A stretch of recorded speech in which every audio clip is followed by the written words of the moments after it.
are not, but are a synagogue of Satan. Wow.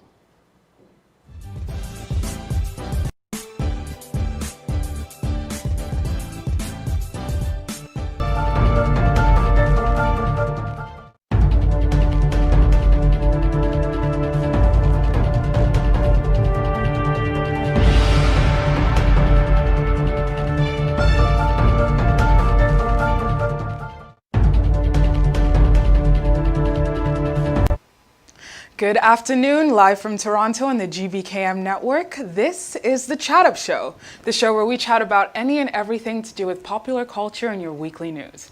I'm your host, Elizabeth Aloidi, and I hope that you are ready to chat it up with me today. As always, you can keep up with the GBKM network in various ways. You can listen live 24/7 at www.gbkm.fm. You can watch live on Facebook and YouTube at GBKM TV. And of course, you can follow us on our social media platforms on Instagram at GBKMFM and Twitter at GBKM_FM. Now, welcome back to another week of the Chat Up Show. I'm excited to be here with you guys. Can't wait to get to chatting with you today, especially with the conversation we have ready to chat about today. Now, these last few months have been a time for reflection for a lot of us as we've been quote unquote bored in the house and in the house bored while on lockdown and in quarantine. And I'm sure that it's got us thinking about the world around us and how much of an impact we personally make and those around us, and especially our leaders, are making on the world around us. And especially with a lot of the conversations now happening around the world about humanity and society and community in general, there are a lot of questions that are coming up. Now, in the United States, it is 58 days after the murder of George Floyd, and people are still protesting for justice, for the lives lost at the hands of police brutality. That says something. 58 days, and folks are still protesting for justice.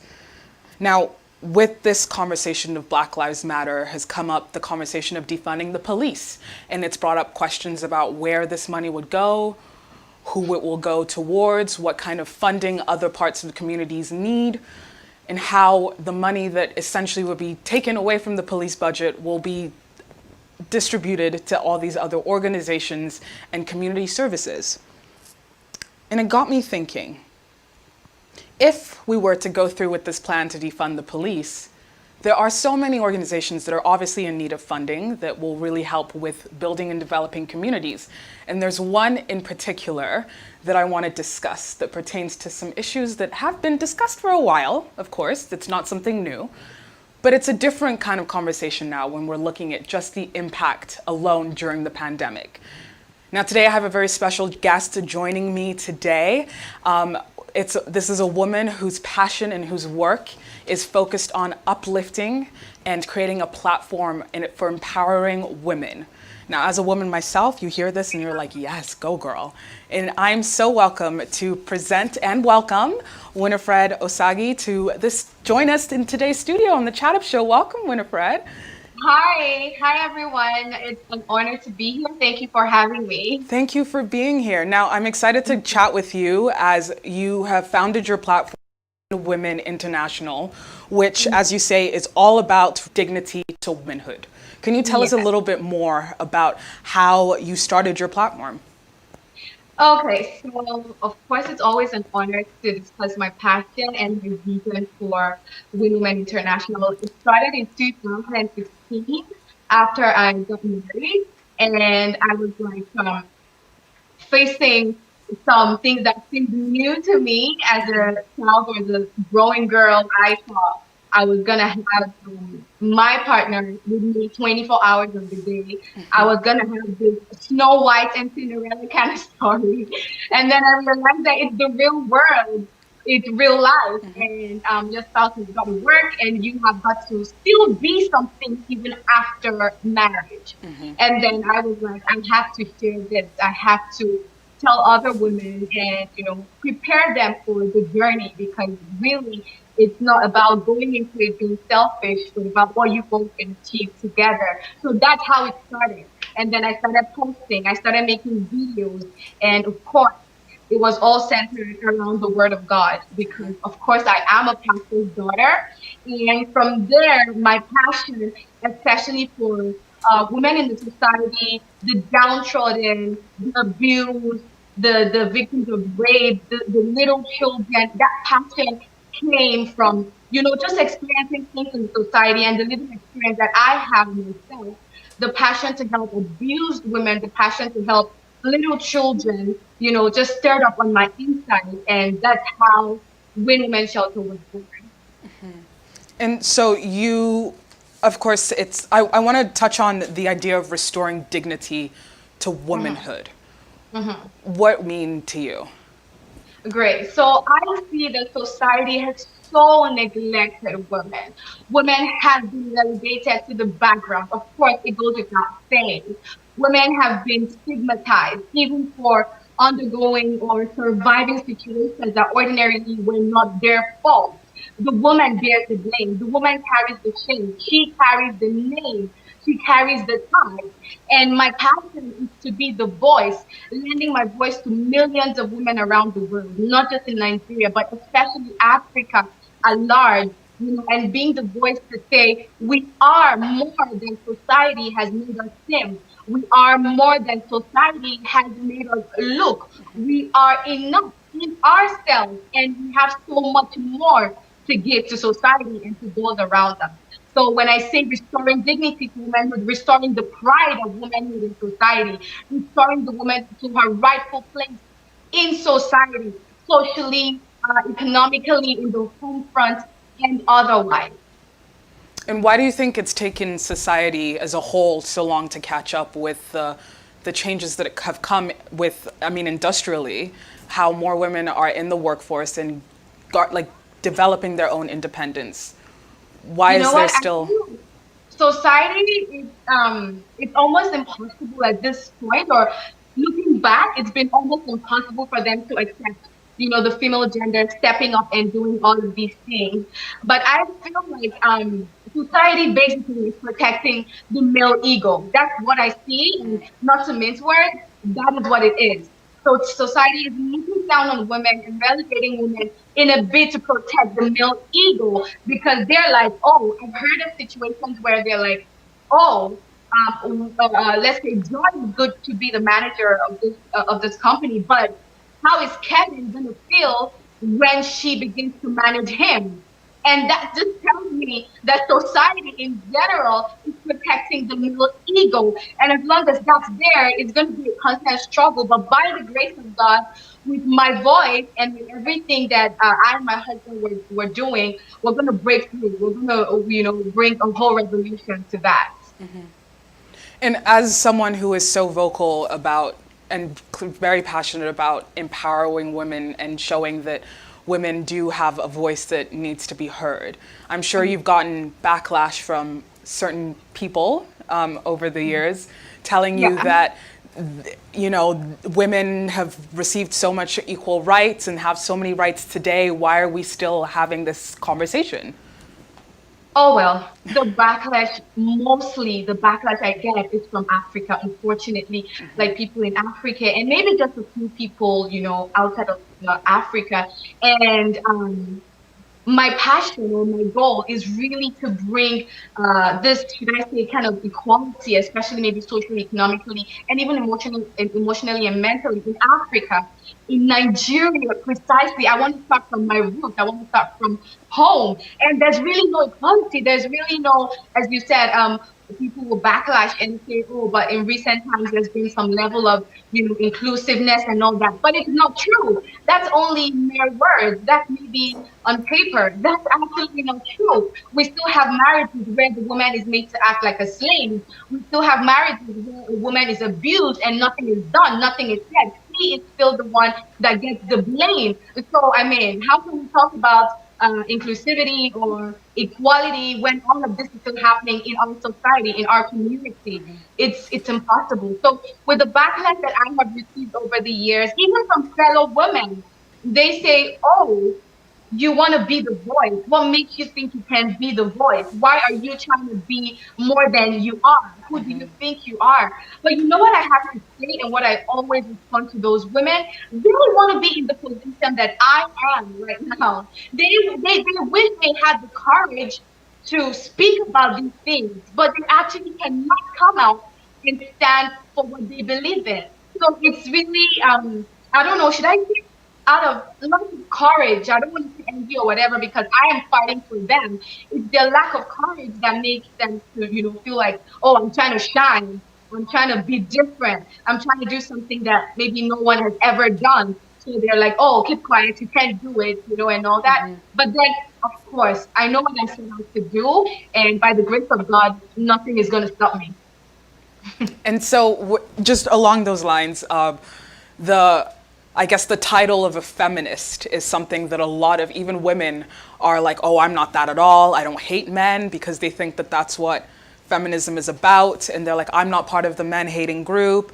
I don't believe in the patriarchy. So like, what do you then, how do you respond to that argument then? So I personally am not a feminist. I am a humanist.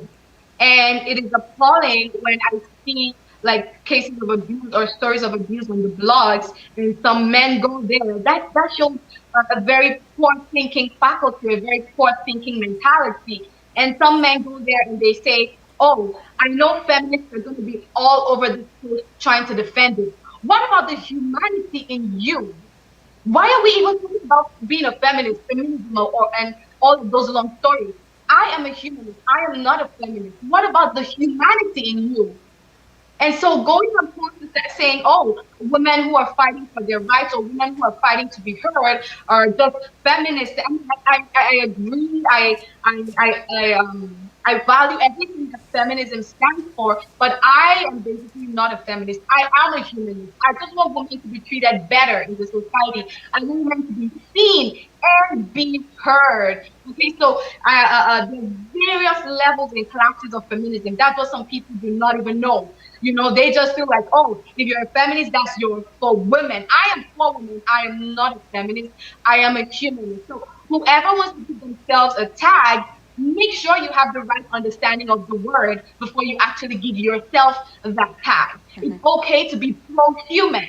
I am fighting for my gender because we have been relegated for so long. For so long, it goes without saying. So, if you want to give yourself a tag, if you're out there, you want to give yourself a tag, go ahead, but make sure you have a full understanding of what it is. And for the men who have made the term feminist seem like a curse, the term feminist seems like, I don't know, a stigma, I would like to say that you should try to educate yourself as a man to know what these women are fighting for. And maybe you too can become a humanist, because I don't see anyone who is pro-human trying to talk down or trying to discredit a woman who's out there speaking for her gender.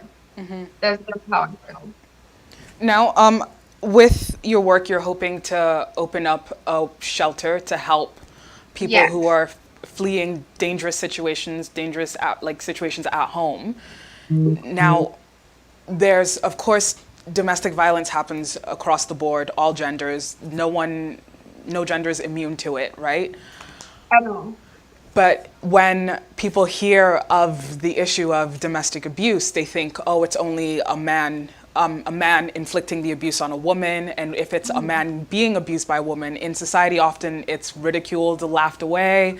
People don't tend to take it as seriously. Even like police reports are often neglected when it's a man filing them, because of the idea that the man is strong, he's supposed to be the protector, so how are you then getting abused by a woman, quote unquote? So would you want your work to be available to everybody, or is it now that you're focusing on helping women? Okay, so I'm going to say this without mixing words. My focus for the shelter is for women. I understand that abuse cuts across every gender, every race, and every age. However, my vision, my passion is for the female gender. I have watched men being upheld in the society for so long, and that is not to undermine the suffering that they might go through. I mean, really, what physical harm can a woman really inflict on a man. Fine, mentally, psychologically, emotionally, that's all understood. But my passion, my vision is for women. We have been stigmatized and relegated for so long. When a case of domestic violence comes on social media, it is the woman's fault. There is never anything said to the man. And when a man is abused, it is still the woman's fault. There is no time where a finger is pointed at the man for being wrong. So I am out here to help the female gender. There are so many organizations, society, even religion these days, they protect the male ego so much. And I mean, I'm sorry if I don't want to be a part of that community or a part of that group of people. I am set out to help women. My passion, my vision is to help women and give them a voice and put them back when God wants them to be. When the word of God was saying we are the light of the world, the word of God didn't say men are the light of the world. It said ye are the light of the world, men and women. So why would society take it upon themselves to make sure women don't shine? Why would any religious house or any religious leader take it upon themselves to make sure women don't shine? We are the light of the world, and I am focusing in the light in every woman. Unfortunately, not the men at this time. So women for now. Yes, women for now. Now, I mean, we're coming out sort of slowly making our way out of this pandemic, fingers crossed. Yes. And we saw that the rates of domestic abuse across the globe went up an insane amount. In Australia, it was found, according to a report published in the International Journal of Mental Health Nursing. In April, a Google report found that 75% increase in internet searches relating to support for domestic abuse in Australia. The Italian government also began commissioning hotels to provide shelter to the increasing number of people fleeing these abusive situations. France reported about a 32% to 36% increase in domestic abuse complaints, that then followed by the implementation of self-isolation and quarantine measures. And they also went with the hotel accommodation for those fleeing from domestic abuse. So these reports are just showing that across the globe, even in Canada, CBC reported in April that the York Regional Police, which is police north of Toronto here, reported a 22% increase in domestic incidences since stay-at-home measures came into effect in March. So, I mean, from these reports, you can see that being stuck at home increased the number of people who were put in harm's way. And then with so many budget cuts that happened because essentially the economy was shut down for a few months, there wasn't enough funding going to a lot of these shelters that were helping people. And it's a scary situation to think that you have nowhere to run to, right? Like, you're supposed to stay at home, everything else is closed. And even if you do call the police, statistics show that most of those reports don't really follow through a lot of the times. And women or men are folks who are in these domestic abusive situations are forced to essentially stay in those situations. Now though, the Canadian government has, as of April 4th, planned to give up to $40 million to women and gender equality in Canada, Yes. especially for women fleeing gender-based violence. Now that is a step the government's taking, recognizing that shelters like Even When Women International need the funding, but that's not happening across the globe. And it's a wonder, like, how can we get there where these spaces can be funded and have the proper resources, the proper equipment, the proper technology to actually help people? So I actually applaud the Canadian government. Of course, I am proud Yeah. to be Canadian and to be here. And I just want to say that the wounds or the scars from domestic violence or domestic abuse is not just what we can see physically. As a matter of fact, the bulk of the damage done to victims of abuse, they're done emotionally and psychologically. You do not want to know what women have been through abuse, go through emotionally with their self-esteem, psychologically. That can ruin their life faster than even a broken arm. I'm telling you.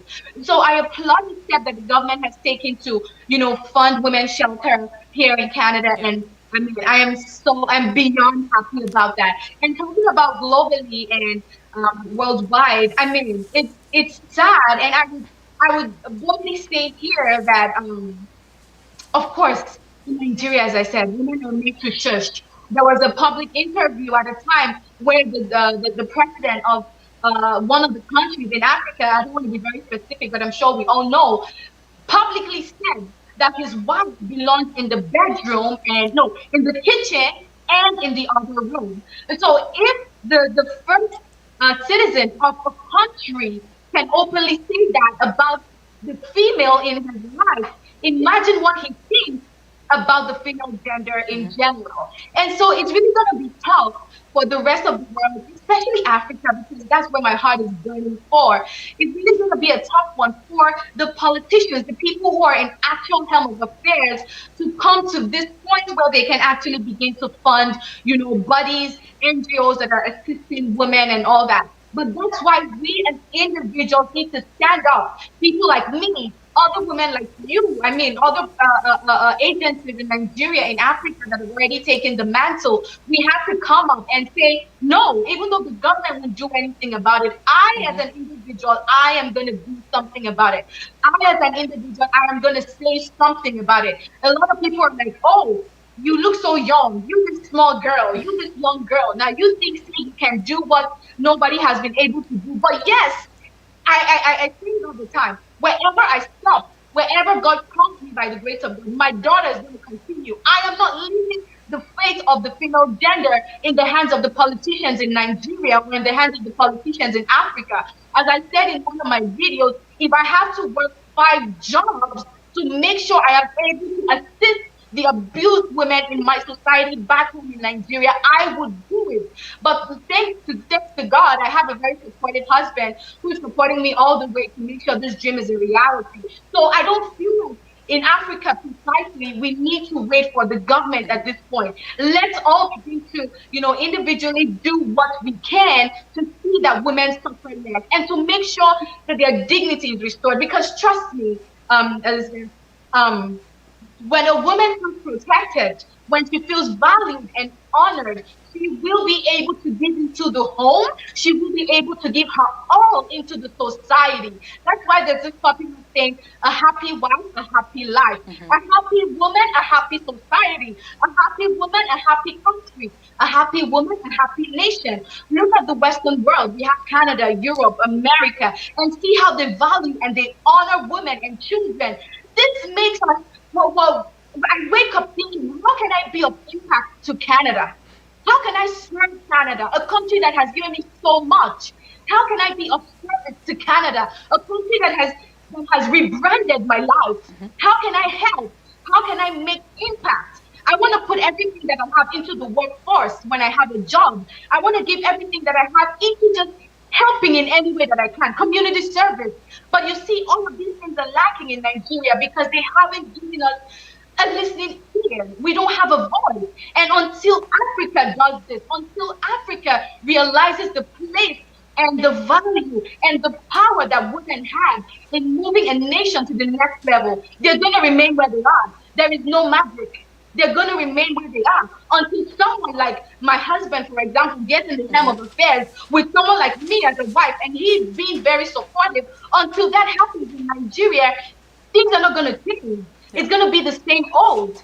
So I'm calling on every individual, if you're a woman and you see the injustice being done to women in Africa, all around the world, I'm calling to you to get up and stand up and do something about it. On that note, that call of action to get up and do something about it, we're going to take a quick break, and then we'll be back to continue this discussion with Ms. Winifred Osagie. Stay tuned. Do you believe you could host an entertaining, engaging, and thoughtful weekly show? Or are you a business person or entrepreneur interested in building a brand for yourself? Can you connect with an audience and have strong social media skills? If so, the GBKM Network would love to invite you to join our team. We're looking for driven, genuine folks who are willing to work hard as an independent broadcaster. If this sounds like you, come join our team. For more information, email your resume to career@gbkm.fm. That is career, CAREER, at gbkm.fm. It's time to turn your passion into a... As the world fights this coronavirus, we are standing together as a family. My name is Kevin. I'm a fan of GBKM. My name is Pastor Clement Omozane. I'm Medea, your red carpet host. I am your host, Ellen Roxon, for the show Talk That Talk here on GBKM FM. I'm a mother and a teacher. I stand with everyone at this time. Hi, my name is OJ Ebobo, co-host of the King's Domain.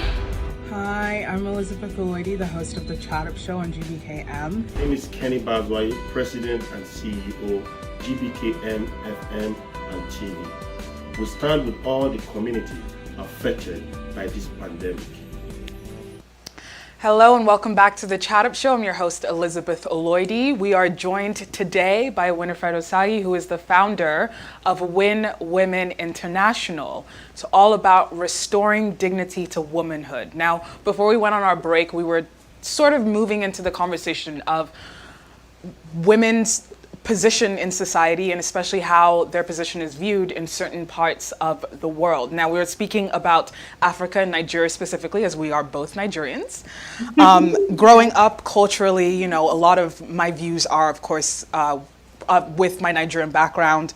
A lot of the views on gender are mostly religious and mostly traditional, especially when it comes to like gender roles and the place a woman has in the household and how the man is the head and the woman follows and he takes the lead and he makes all the decisions. Now, would you say that this cultural, I guess just the way we are culturally has impacted how we are today when it comes to gender roles, gender-based violence especially?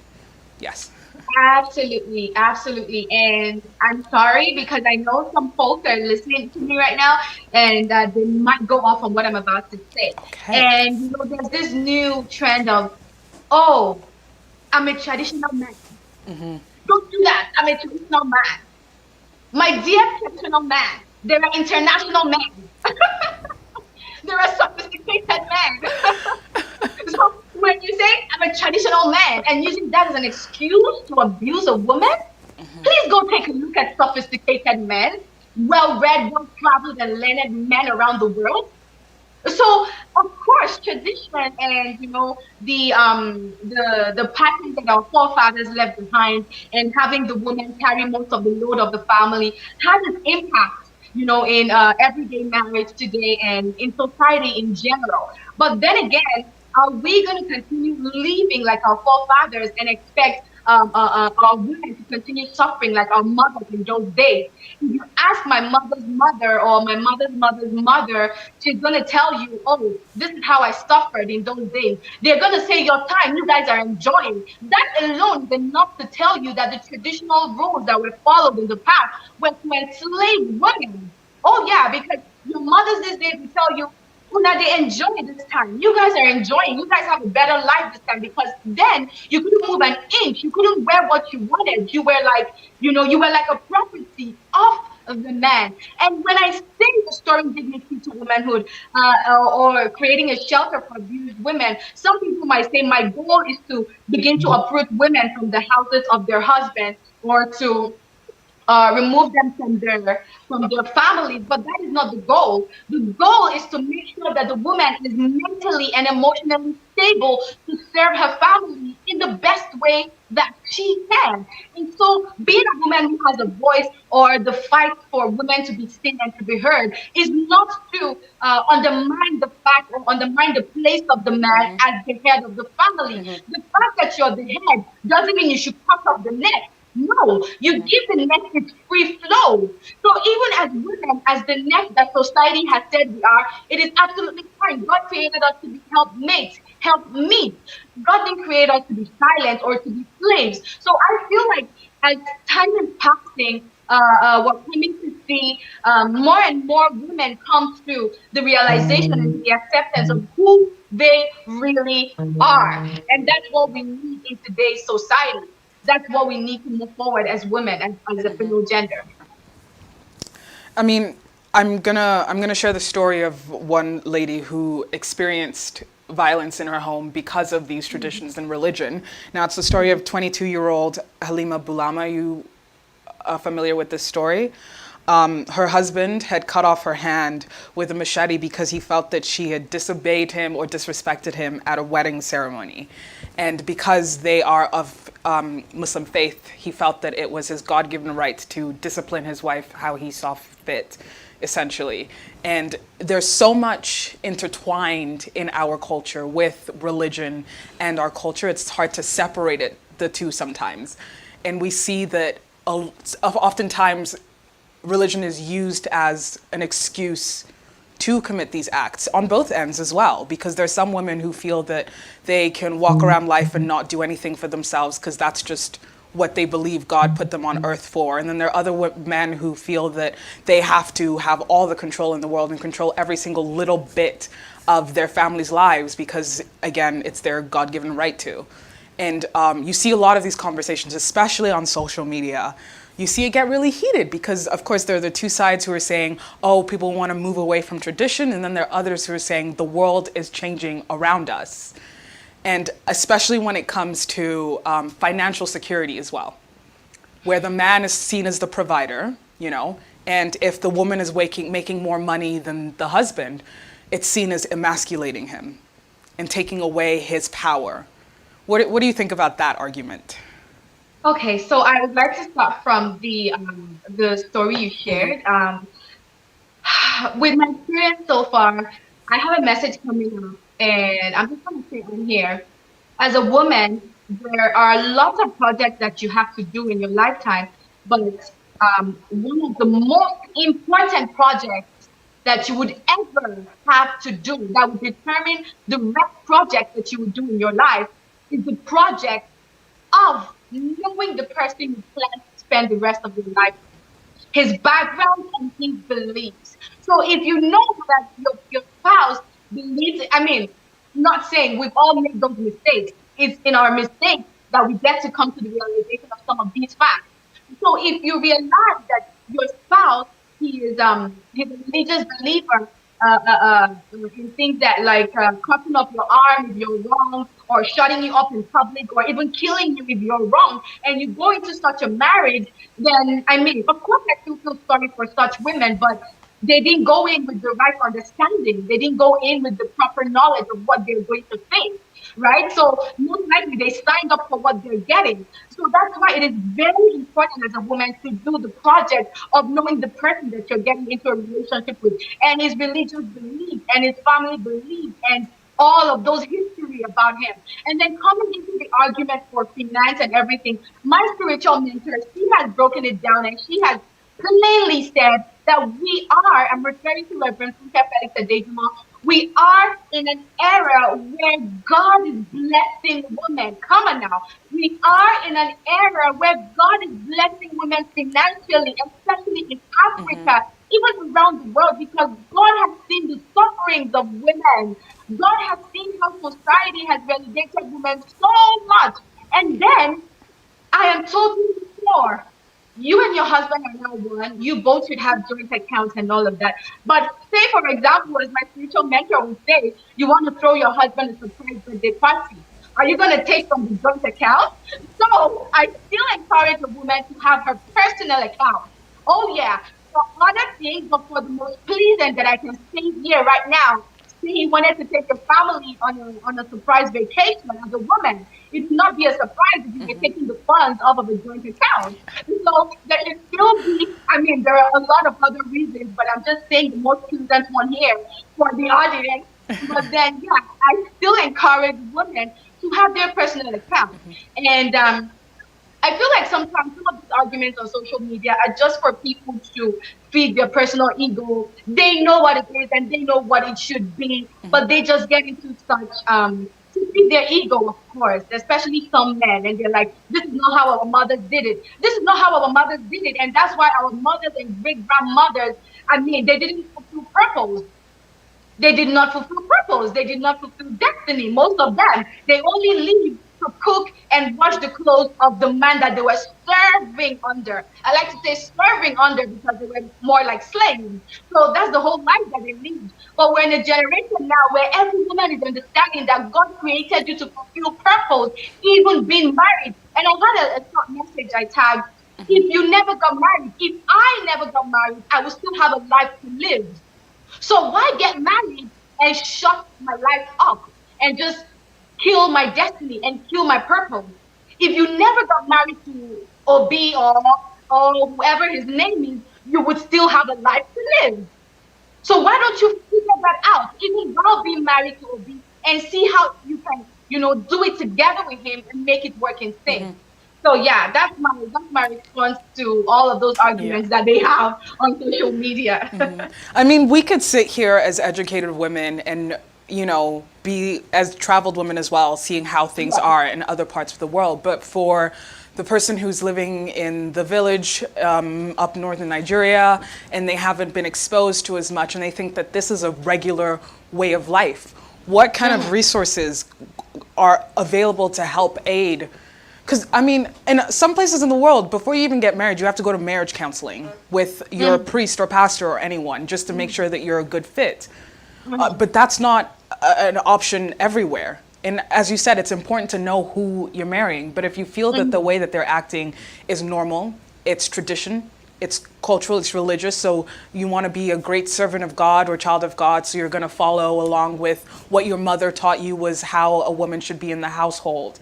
But who is educating women, if they're not even allowed to get educated, on how to be you? You're a whole person as well. You're not just your husband's wife or your father's daughter. Like, you are a person with your own identity, with your own life, with your own goals, with your own dreams.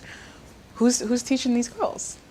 So not to promote rebellion or for kids to become rebellious, but it's unfortunate that in the, or should I say in their prime, we are really unable to effect as much changes or as much impact as we would like, because say in Africa and Nigeria, in the northern part where they have kid marriage and child marriage and all of that, but those who by the grace of God they are somehow preserved and somehow saved from this child marriage, I believe that when they get to 18, it's at that point that they're able to actually make a choice to decide the kind of life that they want to live and decide what is good and what is bad. And we thank God for social media. And then a girl who has been raised all her life to feel like she's been called to a life to serve a man, and she gets on social media and she sees me talking about dignity and knowing yourself and knowing who you are and knowing that God has made you to be more, not undermining the place of a man, but also working in sync with the men in society to be all that God has called you to be. I believe something is going to drop in her heart, and then it's going to be up to her at that age of 18 to take a stand. And if that means leaving your comfort zone or leaving what you have always known, then it has to come to that and be the odds of society and community. And one thing I want to say is, to be great, to be different, you have to do something different. To be different, to be all that you have to be all that God has called you to be. You cannot roll like the others. You have to roll different. So I'm not, as I said, I'm not encouraging rebellion or rebellious attitude, but it comes a time, of course, even Nigeria recognizes the 18 as a legal age. It comes a time where you're able to take a stand. If you're hiding and you're listening to me right now and you're 18, you're 19, you're 20, and it seems like what you grew up knowing doesn't seem like the kind of life that you want. Baby girl, I'm telling you right now, you are of age and you can take a stand for yourself. You can make a move for yourself. I promise you, you would not be stranded. As long as what is in your heart is a fire that is burning to fulfill purpose, God is going to see you through. If he doesn't abandon the birds of the air, why do you think if you decide to take a stand, God is going to abandon you? If you need to speak, if you need to talk, you can absolutely reach out to me. I'm all for it. I'm not for you insulting your parents or insulting your father or bullying or what. No. But when you have to take a stand, you can take it the right way. And I support you. That's what I have to say on that. Now I have a question for you. Do you think Nigeria is ready for a female president? At all. Oh no, they're not. They're not even ready for a female first lady. You know what? Sometimes I feel like Nigeria wants a male first lady, because even the office of the first lady has been relegated to the background. So how would we even say that they're ready for a female president if the first citizen of the country came out to openly reduce the office and the position of the very first lady of the country? What do you think he sees me as? He would probably say, oh, she's just talking. She's probably less busy today, so she's just talking. Yeah. He sees no importance or relevance in what I'm saying. So Nigeria is not ready for a female first lady. Oh, female. There are other things to deal with first, right? Yes. Now, in March, a Lagos government-run domestic and gender violence response team reported that there was a 60% increase in domestic violence, a 30% rise in sexual violence, and a 10% rise in physical child abuse. Now, this was of March this year. And of course, that's gone up since quarantine and people were in lockdown. And then the issue was that most people who were in lockdown couldn't even make it to the police station because A, it was too far away, or the police just didn't provide any aid in their situation. And this isn't something that just happens in Nigeria. This is across the globe, where the people who are essentially the gatekeepers of safety don't do the full follow through of the reporting of the case, and most of the cases don't even go to trial. And that's where the conversation of defunding the police comes in, and where those funds will then be reallocated to shelters like yours and resources and organizations like yours. Do you feel that that is a necessary next step to make in societies that are ready to take that step of looking at the funds that the police are getting as the first responders essentially to these kind of cases, and instead giving that money to women's shelters or even just like domestic abuse shelters, NGOs that are working to create a safer space within the community? I absolutely agree with what the government is doing. And, you know, sometimes when there's a storm, God is working behind the scene. I'm not saying this to undermine the sufferings that women have gone through, or that survivors of abuse have gone through in this period, especially during quarantine. Shed more light on, you know, how deep that this thing has, you know, eaten into society. And for this, do I say I'm grateful to God, or I am sorry to the victims? I'm grateful to God.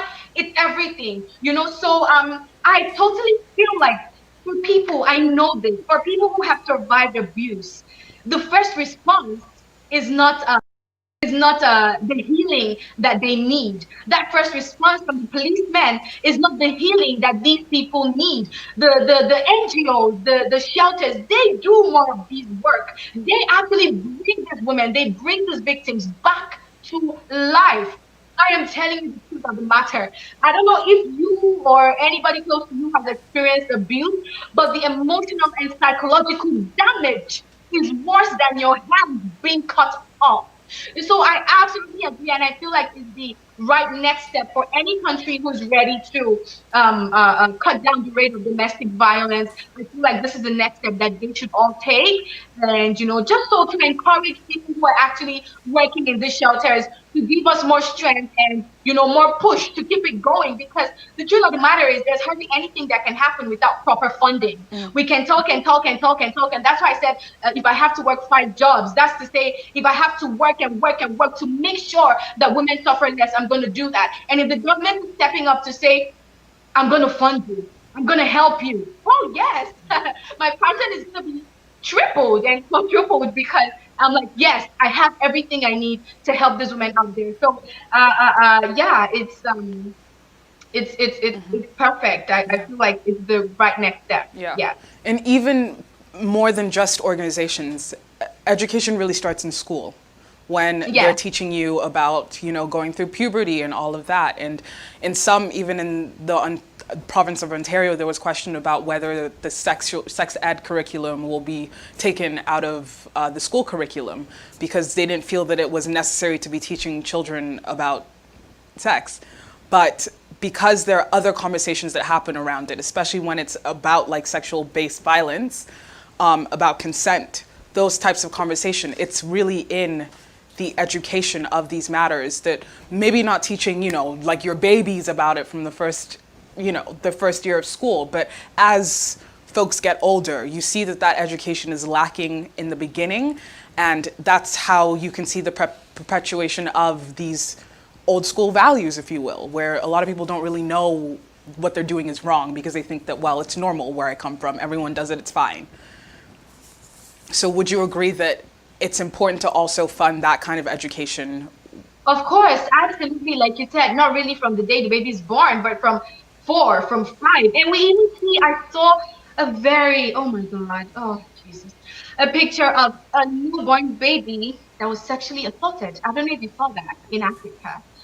And I don't even want to, but yeah, so the moment you feel like your child is able to understand left and right, yes and no, I feel like it's a very important conversation to have even in schools. I like to relate everything to the word of God, and it says my people perish for lack of knowledge. So knowledge is power, knowledge is freedom, and knowledge brings passion that I'm also talking about. So from an early age, we were able to give these kids the knowledge, we were able to equip them with this power in the form of knowledge.